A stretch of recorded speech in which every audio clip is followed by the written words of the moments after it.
One more? Yeah, Is that better? that's better. Thank you. How are you? Good, I think. Yeah, that's better. Lovely. It was a bit louder then. That's because I think he turned you all the way up. Actually, why am I doing this when I'm obviously incapable? Yeah, I'm good. I was twiddling the knob that had nothing attached to it, which is a metaphor for life. Is it?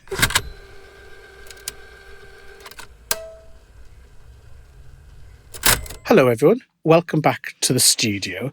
We are so excited to have something, it's not off-piste, but just a little bit of a different angle today, where, as well as looking at retail, digital, and all matters linked, we are in the studio talking about books. And for those of our listeners who are over 12 years old, books are very much at the forefront of the growth of e-commerce, with Amazon, I think, jumping on the fact that there was the ISBN catalogue, very nicely structured, with an educated, credit card owning, intensely enthusiastic customer base to accelerate their growth. We've seen the death of the book, the rebirth of the book, the birth of the e-reader, the decline of the e-reader. Who knows what's happening next? But to give some insights and to hear some of the fascinating dynamics, it's great to be joined in the studio, as ever, by Georgia and today by Kieron. So welcome both. Tell everybody who you are. Georgia, you go first, and then we'll bring in Kieron. Sorry, I'm laughing because I like how you segued into the intros. It was very good. I'm Georgia. I'm head of marketing at Adobe.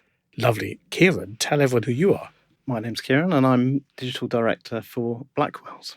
Lovely. Now, as a bibliophile who was once in debt to Blackwells, I know the history of some of it anyway, but do you want to just give us a thumbnail sketch of Blackwells and how it fits into the current status of the group and book selling in total in your own time? Yeah, I've got quite a number of years to cover there. So Blackwells has been around since 1879. And for the majority of its history was a family firm founded by Benjamin Henry Blackwell. BH, as we call BH Blackwell, indeed, at the time. And it was a very small shop, actually, when he first opened. And he moved from London to Oxford to set up the shop and took with him a number of, and it would have been that kind of what we would think of as antiquarian books, so second-hand academic titles at that point. And it would probably been not much bigger than this studio, so not much bigger than a small kitchen. Or, a David Cameron-sized shepherd's hut. Indeed. And it's interesting that you should mention kind of being in debt to Blackwells, because you've got quite a famous someone else who was also in debt quite famously to Blackwell. I don't know if you know that story, but No.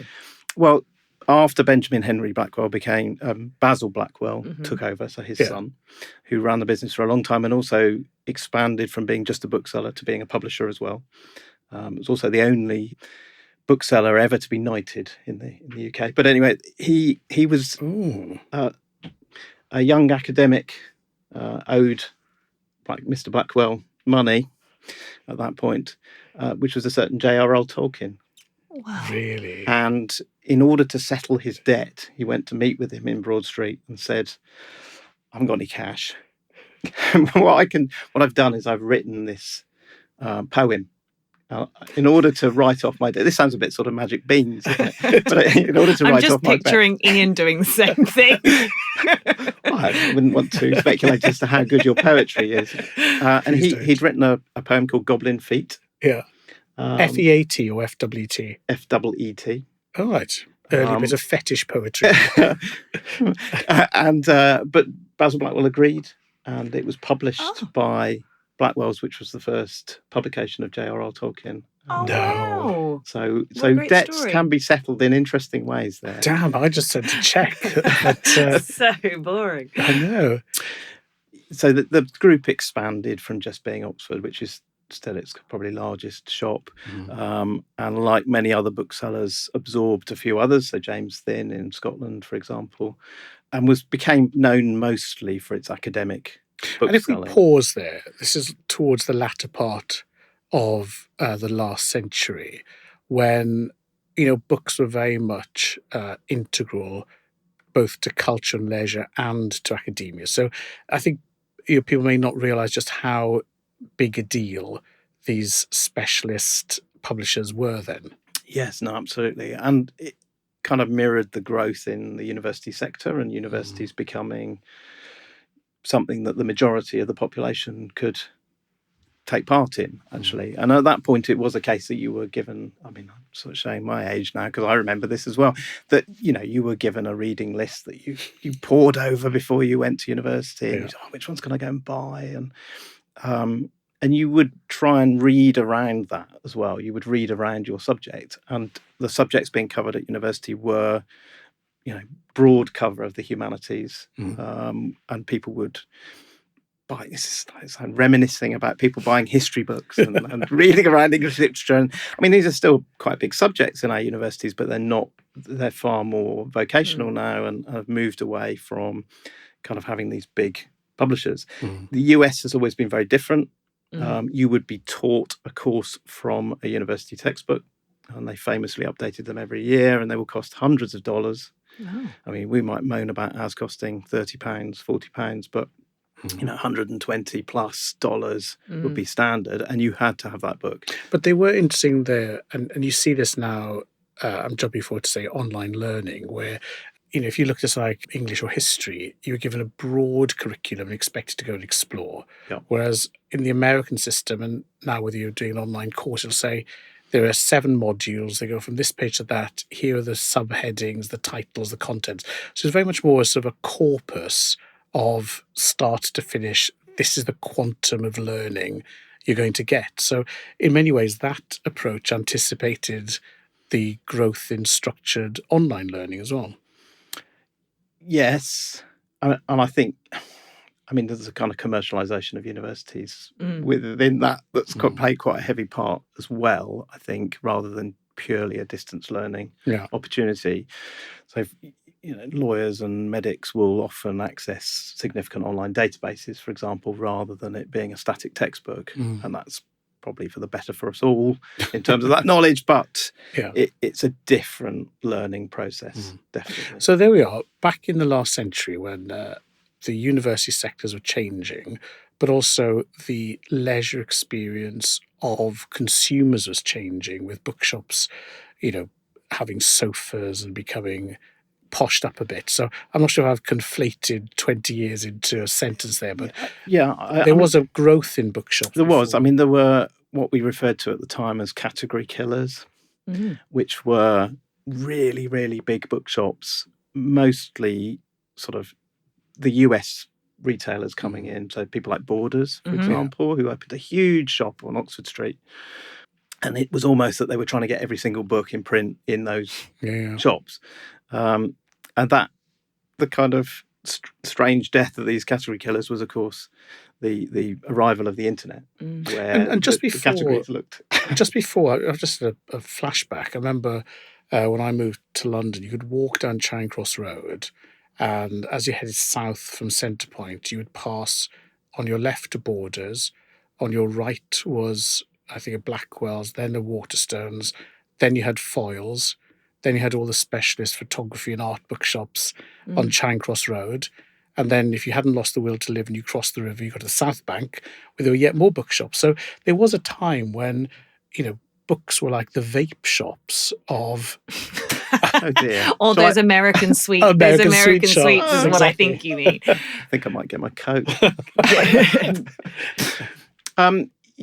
Certainly we've had a great deal of consolidation in the industry. Well, actually, because you did consolidate 20 years of history into kind of one sentence, we were talking earlier about some of the stats on kind of the inflation, then conflation, then inflation on what's happened with bookshops. So as Ian kind of rightly pointed out, there was a proliferation of bookshops at one point, but maybe you can kind of tell us a bit about that. So I went and had a look before this about the actual numbers, and this is independent booksellers. Yes. So rather than the chains, and I checked it was 1995. Yeah. There were 1,894 bookshops in the UK. And my last stats I found, so 2020, that was down to 890. Yeah. So we'd lost 1,004 bookshops in that period, which is huge, absolutely huge. I mean, you halved. Yes, indeed. But as I was, it has started to grow again. Right. Both during COVID, or coming out of COVID, where people went, I'd really like to open a bookshop. Yeah. And also, I think it reached a point where the booksellers who were left really, really knew their stuff. Actually, they knew their markets. They might be dedicated children's booksellers, or they might be other specialists. Got sci-fi specialists and all sorts, and they were able to consistently talk to customers and grow, and often open second or third shops as well. So we've got lots of little chains opening as well around the country, which is really interesting. And I think starting to use online. And they've probably learned how to balance, a multi-channel approach in this age, which is where you come in. Yeah, I mean, it's an interesting one because balance, in a way, like a bookshop is always best. Yes. Going through the doors of a bookshop. So best for whom? Best for the customer. If I can stand in front of you in a bookshop and talk to you about books, and when I think I shared recently, I saw somebody say that bookshops are great because you can dispense with all the kind of niceties and small talk around how's the weather and all the rest of it, and you're straight into what's that new book on AI? Have you read X? And really go straight to the nub of the matter. But it's also that they are very kind of noisy places visually, may not be orally, but in terms of hearing, it's, seeing opportunities and things that you aren't aware of. And it's kind of stereotypical and cliche around bookshops that you will get that serendipity. But it's also about being able to have that conversation with booksellers to get that kind of recommendation piece and to understand. There's a French academic who's talked about booksellers as basically being kind of critics and filters of both high and low culture. And I kind of like that. I mean, I would like that, wouldn't I? It makes me sound very grand. But I think, booksellers do think of themselves as a profession and have a level of expertise around that, because there are thousands of books published every year. But it's interesting, if we played this back and through some AI wizardry replaced books with luxury or with street style, then there's a very similar argument there, which is that, there's a curating, filtering, recommending voice that needs to see a book as well as the book on its own. So if I know I want a given ISBN or a given title, that's what search is for. But if I'm not quite sure what else to do next or see how it fits into context, then the physicality of the story is important. So in a way, there is an echo of the need for advice, discrimination, knowledge via a human interface that is different to and complements the online. Yes, I mean, it's different levels of communication, isn't it, in what we can achieve through online. I would like to think as specialist booksellers that we've also got an opportunity online to surprise. And we do this weekly email, for example, where we select from the thousands of books that are published every week. I mean, the ones that sometimes surprise us the most. Like, I think there was a kind of Das Kapital for cats a week ago that we were astounded had been published. Just because it was sorry? Das Kapital for cats. And there's a history of, I didn't know if I'd heard history of correctly, revolution but I have. run by cats, which was an interesting. And again, but then as a cat owner, or sorry, not a cat feeder, obviously you never own a cat. Yeah. I'm just wondering why that hasn't been done before. Indeed. I mean, this is the wonderful thing about books. I actually got a book from my sister for Christmas last year that said how to be more like your cat. There you are. And it was actually really good. So maybe cat publishing. There's a lot of cat publishing. Oh, is there? That's taken. A lot. Damn. There's nothing worse than being last to the party. There's always room for more. No. So you have this session where you go through the thousands of books published and just bubble up recommendations, ideas. Yeah, I mean, there'll be a mixture each week, obviously, of titles that we're expecting to do well because they're big names or whatever. But I mean, in a way, we feel that's kind of covered by some of the other brands. And actually, we didn't reach the kind of end of this Blackwells, not end, but where we are currently, in that we now exist within the Waterstones group. We've got sister company with Barnes & Noble in the US, but also I've got Foyles and Wordery and Daunt. And Daunt. Remain, that's a separate business owned by James Daunt. but each one of them's got a different set of customers, and therefore a different set of recommendations and a different set of titles that we would feel would fit those customers the best. We might be right or wrong, but they will interact with us and tell us, and we'll have plenty of. So why? That is a question in my mind. So on the basis that all books are in an online database, and that if you sell the book and the former Foyle sells the book and the former Waterstones Standard sells the book, it's the same book. So again, if I go back to fashion, if you're buying, let's say, I don't know, a Gant t-shirt or a Levi's pair of jeans, it's the same pair of jeans. Why would I buy it from brand A within your portfolio rather than brand B? So from the customer perspective, what is the difference? And then from your perspective, does it make a difference? So customer first, why does the differentiation still exist? And then from your perspective, do you want it to exist, or is it an inconvenience? I mean, at its core, absolutely, books are a commodity product. One of the things that appealed to Amazon at the beginning was that ability to have a kind of standard. If somebody, there's no risk, is there, if you shift and you know it's from, it's a book published by Penguin and it's going to be the same book, as long as you've not hit some sort of weird pirated copy or something. I do think, given the sheer amount of publishing and differences in availability as well, actually, because of that sheer amount of publishing, there are certain things that we have to do around the supply chain, for example, for Blackwells, to make sure that the deep tail is available, whether that's from very small academic publishers that you may not be able to get. Just because it exists as a catalogue record doesn't mean that it's available, gettable. physically available. And for us, that's one of our specialisms, is to say, well, we know where to get that monograph from, or even, we know where to get that children's book from, or whatever specialist publication it is. So when you say we know where to get it from, again, isn't this something that should be knowable? It sounds a bit maffy when you say it like that. Like I can score you a copy of this. I mean, is this something that someone else could have done as well? Just help me understand that. It's slightly more complicated than it should be. Right, I great. suppose. So you're right, really. But because there are millions of options, and there are also thousands of places you could buy it from, potentially globally. It's about kind of optimizing that supply chain and looking. It's kind of dull stuff, it sounds, doesn't it? But because they're non-substitutional, we need to get you that book. So the flip side of that kind of commoditization, Amazon walked away from that challenge by saying after the certain amount that they would stock in their distribution centres, they would give that challenge up to marketplace sellers. So they said, well, we would only, because they found that was too costly to serve, and that they couldn't guarantee availability and all the rest of it. So actually, it gave a new opportunity. Saying beyond the top 20,000 titles, which I know sounds quite a big number. Yeah, they're available as a catalogue record, but a third-party bookseller will sell it to you. Fine. So that's kind of one example of that. The other one is, of course, where your customer is and who they are. And Blackwells does a lot of export business, for example. So although it could be quite easy in the UK to walk down the road and walk into a bookshop and pick up a title, those titles might not be so easily available elsewhere. And these can be really weird, long tail niches within the market. So, for example, when we integrated the Welsh Books Council, Diolch yn fawr.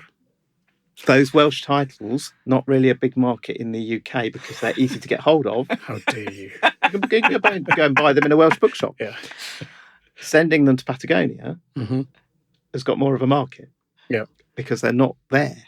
And when we integrated the German titles, we were able to sell them to the US. We're not going to sell them to Germany. Right. Or Patagonia in this case. Or Patagonia. So it's kind of finding those markets, and that's really interesting. That's quite interesting to me, I think. Yeah.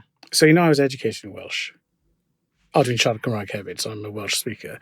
I mean, you've really opened the floodgates. No, I was say that when we were reading books in Welsh, so instead of having, say, cowboy novels or adventure stories, everything would be set in Patagonia, where people called Illtyd and, Erwan would be riding through the pampas, drinking mate, having adventures in really fluent Welsh. Sounds delightful. Sounds good.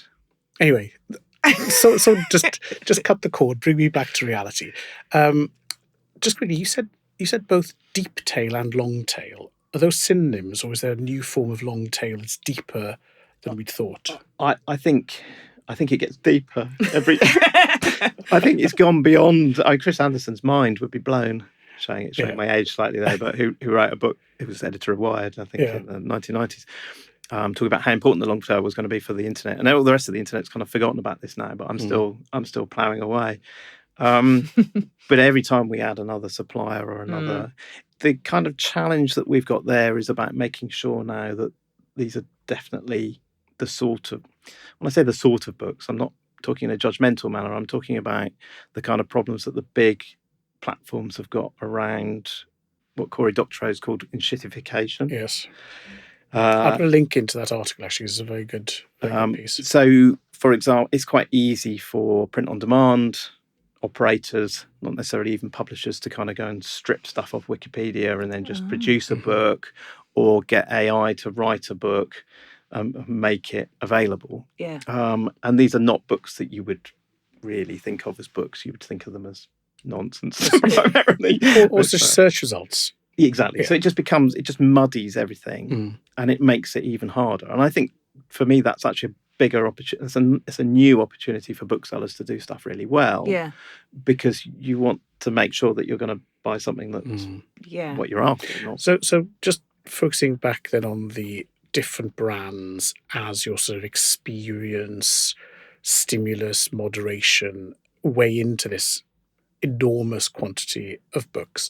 From your group perspective, maintaining those different fascias, let's call it, pathways, that is something that strategically you want to do and see the benefit of, rather than, say, having a homogenous white coat answer to everything environment? Yes, definitely. Yeah. And I think you're putting it quite starkly. I think it's really important because I think we care about.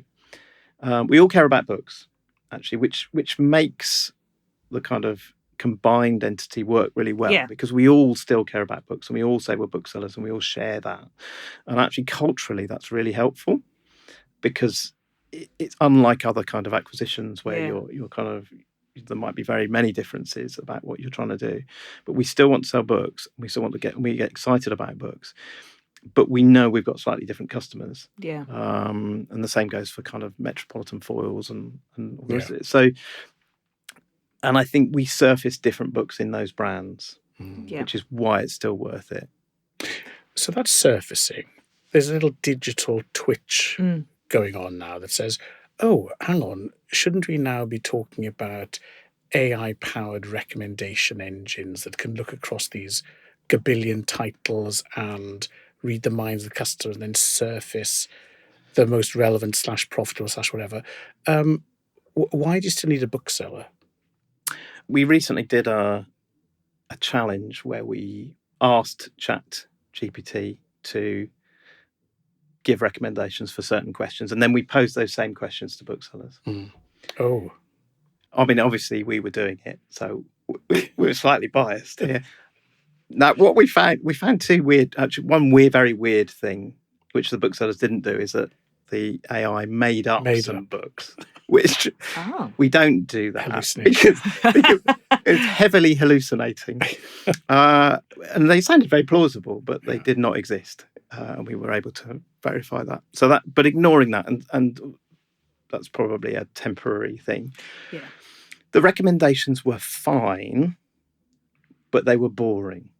Actually, and they were not the kind of left field connections, or they were just the next step. Yeah, now, it was the logical step. Exactly, and that's not always what you want. I mean, sometimes you do want that, and actually you could have a kind of mechanical linking, which would satisfy, I suppose, for want of a better word. I think, the surprise. Not surprised, but no, but I understand the unexpected, right? The unexpected and the connection is to go, well, okay, well, again, the LLMs seem to forget what came before, so it's always the book that comes after. Yeah, and you can go, well, actually, that was influenced by these things. And going back to kind of Peter's quote, which the internet's great for telling you stuff if you look it up, but actually it's better to know stuff. Yeah. And that knowing is kind of broader in terms of the engagement with culture, I suppose, more broadly. I mean, I basically have the inverse question, which is, I think, we've landed on the role, and I think everyone has some level of nostalgia and romance around kind of the bookstore and can understand, especially a bit of AI making up books, the role of the bookmaker. So how about the inverse, which is actually, how do you, especially in your role as digital director, how do you digitize that? Because that's a very hard thing to therefore do. So removing ChatGPT from it for the moment, obviously with the tools available to you, how are you? Because exactly, like if I buy a book, what the next best book for me is, what Ian and I might have bought the same book for entirely different reasons, most likely. Yeah, the Haynes manual on looking after your cat. Very different reasons. So how do you kind of start to approach even... I can't begin to think how you take that amazing in-store experience and begin to digitize it. That's a better question than mine. Thank you. I had time while he was answering yours. We'll edit that to it sound like I said it. Some of it's about sharing the experience in the bookshop. So we still do online events and say, the new book about history of the female body called Eve, which is great. And the author we met before it had been published, and she was fantastic and really kind of expressive and passionate about it. So we said, well, everybody who pre-orders this book is going to get invited to a meeting with the author, and whether they order it offline or online or whatever, so we could create that kind of discussion and excitement. So that's one element of that, is to still say, well, look, we're excited about it, we want you to be excited about it, we can make a human connection. The other side is kind of more structural, where this could derail this and go into something really boring around bibliographic categories and stuff. Where we love having a nice, boring conversation. We love a taxonomy. We do. Yeah. So you can edit this out. Just cut. And the book trade is organised around something called BIC, which is Book Industry Classifications. Now, Book Industry Classifications is coming to a sunset period early next year. Right. And we're replacing it with something called thema, which is both a hierarchical tree, but also what are called qualifiers. And I think... And by qualifiers, we talk about, say, tags or attributes. They could, yes.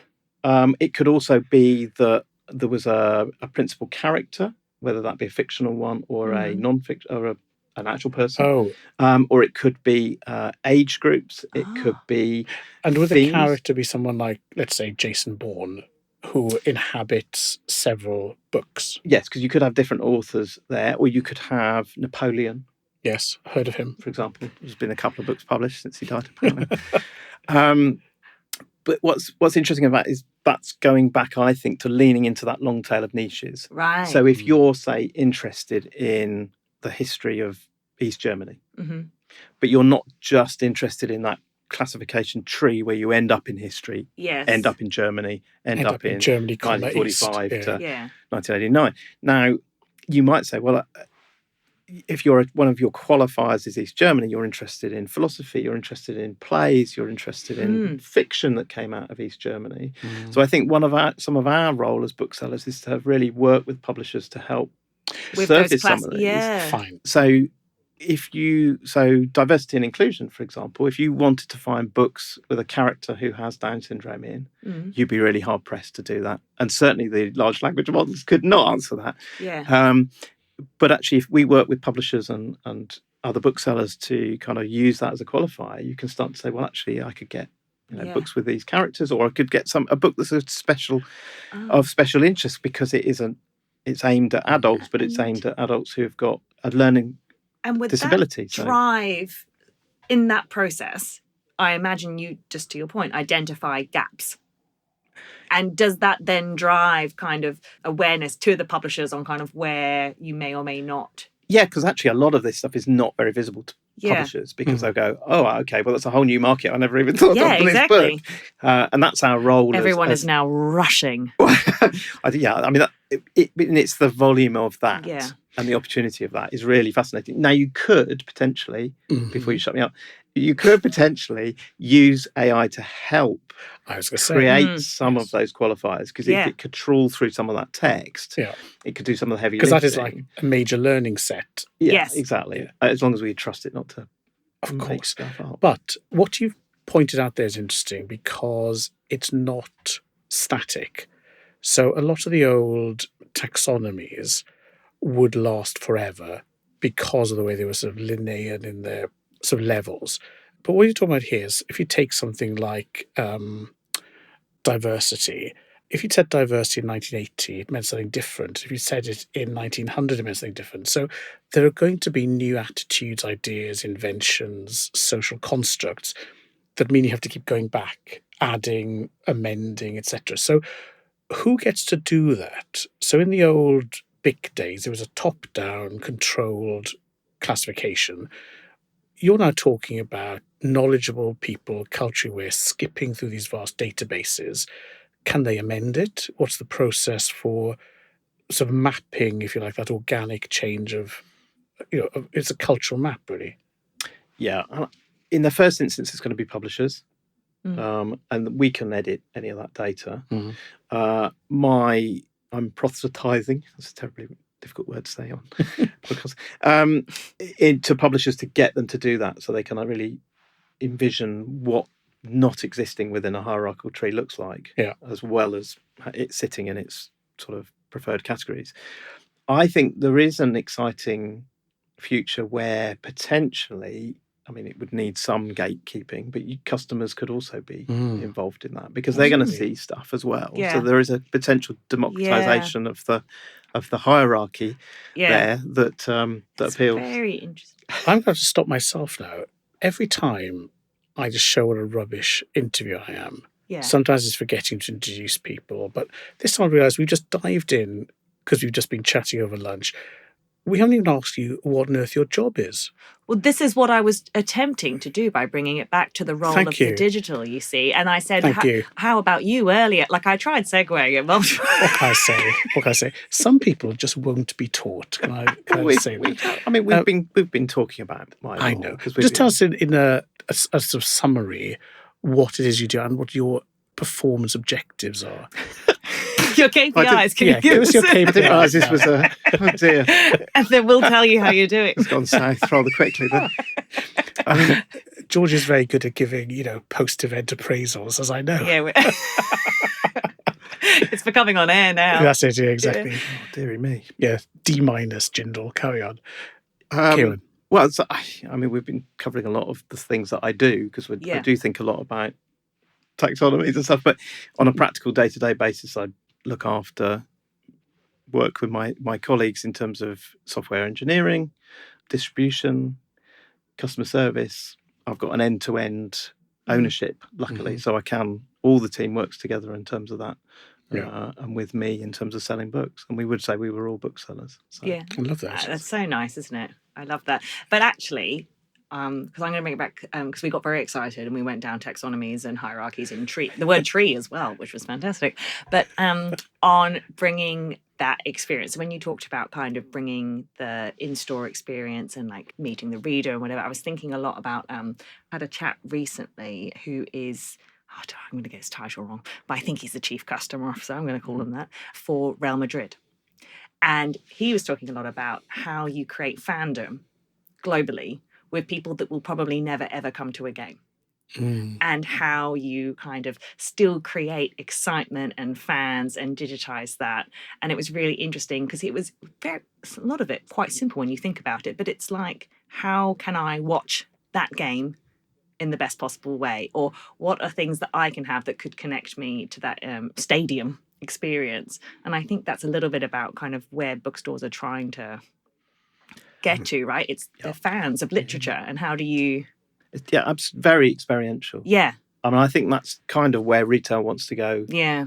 Or mass, actually, except for those really, really banging the kind of value drum. But everyone else wants to go to that point. And that's something that booksellers... We're very lucky with the amount of content that we have to play with and the amount of talented people that we work with. But I think that's the difference that we really, really have at the end of the day.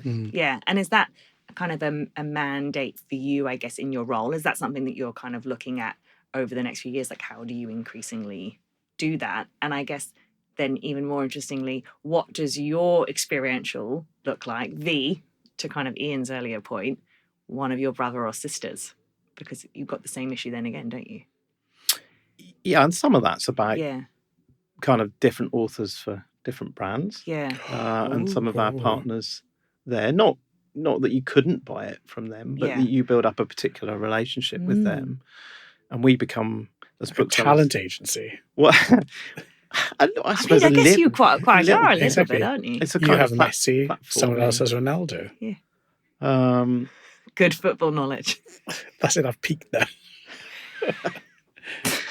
So I think there's an element of that. Yeah. I think there's also the product itself. If we can have, different brands will have different exclusive editions and signed editions and all that lovely stuff on top to add a little bit more value. Yeah. That tends to be fiction, but not always. Yeah. We've had a signed Varoufakis just about techno-futurism and end of capitalism and that sort of stuff. So it's again horses for courses. Yeah. End of capitalism after your credit card clears. Yeah, if you just let that go through. And then end capitalism. Once you've paid what you owe. Exactly. Yes, no, I've done that, honestly. Now, what makes a bookseller? So we often talk about how frontline staff in retail are incredibly skilled, resilient, passionate, knowledgeable, service-focused, blah, blah, blah. So let's look specifically at your world, where we seem to be adding on top of that. They have to be well-read and passionate about certain subject matter areas, able to give recommendations, etc. So if you were recruiting, let's say, your replacement, which hopefully this podcast would precipitate. We've moved on from my appraisal to my replacement. I see where that went. Yeah. I looked at George and the thumbs down. Thought, that's it. He finally put a structure into the podcast. We're going for your KPIs. This is the decline, the end of Kieron's career. No, but let's say you were recruiting for a replacement, and you had a whole pile of retailers queuing up. They were very good retailers from very big brands. Is there something extra, a je ne sais quoi, that you'd be looking for that says, in order to succeed in this book-selling world, these are some additional or particularly important attributes needed? So there's for you, but also, if you're hiring someone to work in one of your stores, what's the extra needed? That's quite a tough question, actually. I mean, in a way, when I'm recruiting, I quite enjoy recruiting people who are really different. Mm-hmm. Because, again, when you're thinking about, I think one of the big dangers in corporations is taking on the same people as you and kind of just looking for someone else who's going to fit in the particular way. Right. And I love it that the software developers that we've taken on, unprompted, have put what book they're reading on the bottom of their signature. And will email me, like one of them emailed me this week saying personal question, and I thought, oh God, they're not going to be moving or something. Like, any chance we could get a signed copy of this? It's more than just a love of books. Right. Actually, it's a kind of the slightly weird ability to press that book into someone else's hands and go, you have to read this. Let me know what you think. And that's a bit different. I know that. No, I love that. I think that's very beautifully said. Isn't that, again, when you go into a store where they're either purpose-led or passionate about either the clothes, the fashion, or something, where they become evangelical because they want to make your life better through imparting this knowledge or something else. Yeah, and the bookshop is the one place that you can do that without having a court order. Exactly. Or being restrained. Yeah, exactly. Yeah, no, I think that's lovely. And we were talking earlier about the great lengths, like how much the bookseller has to span. You were saying some of the challenges that a bookseller would have in terms of someone doing their PhD who has an incredibly, I guess, specific ask that they need someone to know, someone coming in with a teenager or their young kid and kind of wanting total inspiration for something fun and off the like it really is the amount of information you have to kind of store in your mind. Yeah, The one thing that the AI could never answer, of course, was when they go, I saw it at the front of the shop and it was blue. Yeah. And that stereotypically, that's the kind of the question you have to be able to answer in a bookshop. And it is the question you have to answer in a bookshop, because they will. I can't remember. And of course, it's not even blue; it's yellow. But you have to have this kind of very visual memory, but also a real sort of meta understanding of all the books around you in a very complex model. We have a first for the podcast. Oh, I love a first. So I'm just going to rustle something, and George is going to join me. So before Kieron agreed to come on the podcast, he sent us a questionnaire demanding, rather firmly, I thought, to know our favourite recent books we'd read. So after I'd asked ChatGPT, yours are very intellectual. What I should say, we answered, and then Kieron's very kindly brought us a book which is wrapped up in brown paper. I'm going to take a photo now, so I can put it up later just to show it is wrapped, beautifully wrapped. Should we open them now? Yeah. Go on, I'm getting you opening it. I'm just opening it now. This is so nicely wrapped, I tell you. I'm just doing this for the ASMR fans amongst us. So tell me about the process for picking. What have you got? Tokyo Express. Have you already read? No, I haven't. Okay. But I wanted to, because I'd seen it recommended. This is Seicho Matsumoto, Tokyo Express, an irresistible Hitchcockian gem. So I didn't go quite as left field as I could have done. Yeah, you can slightly see through the paper on that one. So you did? Oh, it's so thoughtful. Look at that double thing. So you... And hold on. Oh, what have you got? I have not read it. Okay. I've got A Gentleman in Moscow by Amor Towles, I think. I do worry that I've worked on online so often I can't remember how to say people's names. So we should say, of course, that on this independent podcast, we are open to all bribes and inducements, cash, books, whatever. So this is not exceptional, but it is exceptional. Thank you so much for that. Tell us how you went about picking that rather than just entering into Google recommend based on what we just clutched read. My chest in horror. Well, I mean, your last couple of books that you'd read were obviously very Japanese. They were very oriented. Japanese. And as I said, I could have gone a bit more left field and offered something that I think you might have liked from that, but I've gone fairly linear with this. Kind of, and this one's only recently been made available into translation.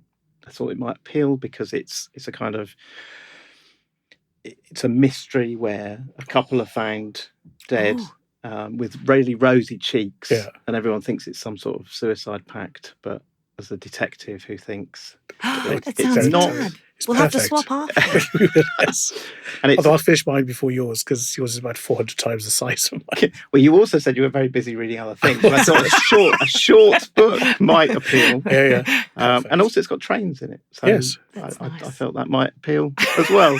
Thank you. And I did mention a lot of mysteries and crying my eyes out on travel. So great. So let me know what you think. Which I will is, of course, the important follow-up question. And do I tell you, or do I have to go into a store and talk to one of your expert staff? You can do either. That's the nice thing. All of our booksellers are interchangeable in that sense. Equally wonderful. And well, Georgia? I wasn't listening to the first half of that explanation because I was reading the back of this one. And I'm very excited. This looks exactly the type of book I'd love. So have you heard of it before? No. Okay, so A Gentleman in Moscow is about a count who is consigned, is that the word? He's told he had to stay in his suite. Confined. Hotel in confined. That's that's not consigned. You're thinking about logistics, yes. Be consigned there as well. He has to stay in his suite in a hotel in Moscow after the Russian Revolution. Okay. So there's a bit of a historical. Of a historical. Yeah, I do like history. But you're also very good writers, and Amor is a very good writer indeed.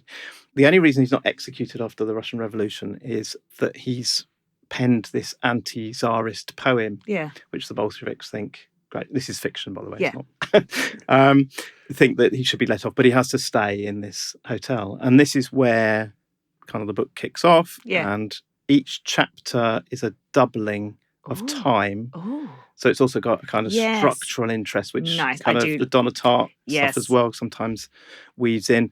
So it's like, I think it's 1 day, then 2 days, then 5, then 10, Wow. and then into months and years, Yeah. up to about 16 years after, I think. And then it reverses, I think goes back in time, but then halves Yeah. again. Oh. And it's about the people he meets in the hotel and the way in which he interacts with what's going on around the hotel. And it's very engaging, and I hope you Yeah. enjoy it. So Lovely. both of them are quite... Well, I will put the links to these in the podcast notes, just in Yeah. case anyone else wants to read them. And after those lovely intros, they can tell us what they think as well. Indeed. that'd be good. Oh, we formed an unofficial podcast book club. I love it. Okay, maybe we have. Well, you just have. You asked people to put No, in you're their... right, I did. You Damn. did. Honestly, something just slipped out. Now, our listener is thinking, they don't normally have such erudite people on the podcast. Well, You've just, I just insulted hundreds of single-handedly people. insulted Careful. every Let me previous rephrase that. guest. Of all the erudite, lovely people we have on the podcast, Better. Kieron must have an interesting background. And one thing I will spoil is say you've been in book selling for most of your career. But what interested me and rather intimidated me as I looked at your LinkedIn profile is you seem to have Tourette's qualification syndrome, in that you can't stop doing degrees, diplomas. So I should introduce you as Dr. Kieron, PhD, MBA, a degree, at least 3 diplomas, I think I count on the way. Commitment to lifelong learning. It's fun, isn't it? I think you used earlier, you said it might be slightly, I was going to say sadistic, but that's not the word. Masochistic. Masochistic. It might be sadistic on those around me. Yeah. I've always wanted to understand around me, whether that be a business context with the MBA, because I kind of couldn't, after doing a politics degree, Yeah. business didn't seem to make a lot of sense to me in many ways. I mean, politics doesn't either. But, and actually, the MBA was really, really helpful in kind of contextualising it. And it gave me an excuse of loads of books to go and buy and read at the time. And so that's always good. And and then doing a research PhD again was a chance to actually work with colleagues, because I did a participatory research into participatory democracy. Do they have any choice, or was it the boss has just told us to think so? They were volunteers, and I don't think wasn't they your were. PhD on democracy? Yes, quite close. That's why it needed a democratic research method. They just happen to work for you democratically. With me, we're very. They're all booksellers. Yeah, We're all we're very booksellers. collegiate. Yeah, excellent. Yes. And so what's next then? So, you did your politics degree, known throughout the world for the in-depth digital technology coding background that gives you. You're trying to recover from sacking me earlier, aren't you? No. I'm just giving you a chance to apply for... No. So you moved into digital. You looked at broad business and strategy, organizational design, participatory working, etc. Is that enough now for you to leverage and grow the business, or are you going to need to learn something else in the next year or two? What's next on the list to know the world more? I doubt it's enough, because things keep changing. Yeah. Mm-hmm.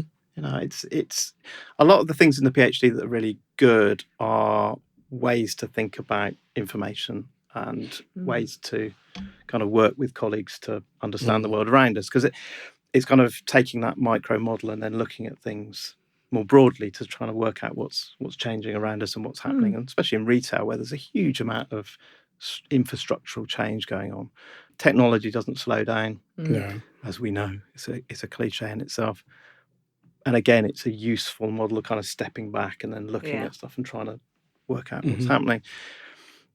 But no, it will never be enough. I think it would be... I'd like to have the time to kind of sit back and reflect and look at the world in a slight... And it forces you to do that outside of your own kind of day-to-day role. To say, right, I may feel really tired, but I'm going to spend the next 2 hours reading this, and then someone else challenging the way I look at things. And that's really exciting. So I'm just conscious of time. I mean, we've spoken for hours already, so this is, if you like, just a bit of it. But just let's pause and look forward. So the book industry seems to be at a healthier point than it has been for a long time, in that those that are in the game seem to be doing well. I'm mentally touching wood and wishing everyone well. There's a growth in publishing, sharing expertise. So things are sort of, they're not looking bad. Not saying, not to jinx it. So if you are now pitching a novel to say, I'm going to describe the next couple of years of book selling, how does that look? What's the summary or the blurb on the back about what's going to be happening in your industry in the next couple of years? You've taken me at my word and looking at the broader context. I know. I didn't say it wasn't difficult. That's why I keep studying. I think as I've kind of intimated earlier, I think there's going to be more and more importance for that kind of authenticity and for that human filtering of knowledge, and to make sure that we can surface the stuff that's really important, because of the kind of counter pressure from AI and from really noisy platforms, and finding it really difficult to get hold of knowledge in trustworthy ways. So I think that books have a unique kind of content editing role in our society that's really important, actually. So still, although we're in a better kind of position, as you say, touch wood, with the kind of commercial aspects of the business, I think the challenges are around continuing to publish, those kind of traditional publishing houses, how they're affected by self-publishing and those growing trends as well, and ebooks and all the rest of it. And I think there's still that case to be made every day for wrapping books up and giving them to people. So that I think it's developing that, and also developing, in a kind of more micro way within the group that we now exist in within Waterstones, is to kind of work out what things it makes sense to share on a very practical basis, and what other things it makes sense to keep ploughing our own particular approaches to customers. Great. If that answers that question. It does. Beautifully. And I think there's always a weakness in summing up, so I'm not going to do that. But I am going to, I think, just reflect slightly on the richer perspective you've given us. Because I think if someone just landed today, went to a web browser, the first thing they would see is, oh, look, there's a bookshop with a product description page, a blurb, a couple of attributes. It's just e-commerce. And I think if we've learned one thing today, it's the richness, both in terms of what's offered, the deep tale that is now going to, that could be the title of this. The deep tale. Deep tale. Or of our next novel. How are you spelling tail there? And a pun. Sorry. Yes. All right. Well, I think we just have to stop now. Stop. We've peaked. Kieron, thank you so much. Georgia, thank you as ever. Thank you. Wonderful chatting. Thank you.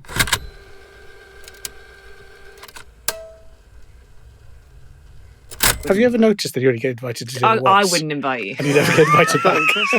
What's happened? So what people say is, he was so lovely, he bought a nice book, but I felt so inadequate that I'm not inviting him back. Never talk to him again. Well, the good thing is that you've also made all of our previous guests feel inadequate if they listen to this. I very much doubt that. And having listened to some of your previous, I know that is not true. Yeah, they'll give me grief later, I'm sure.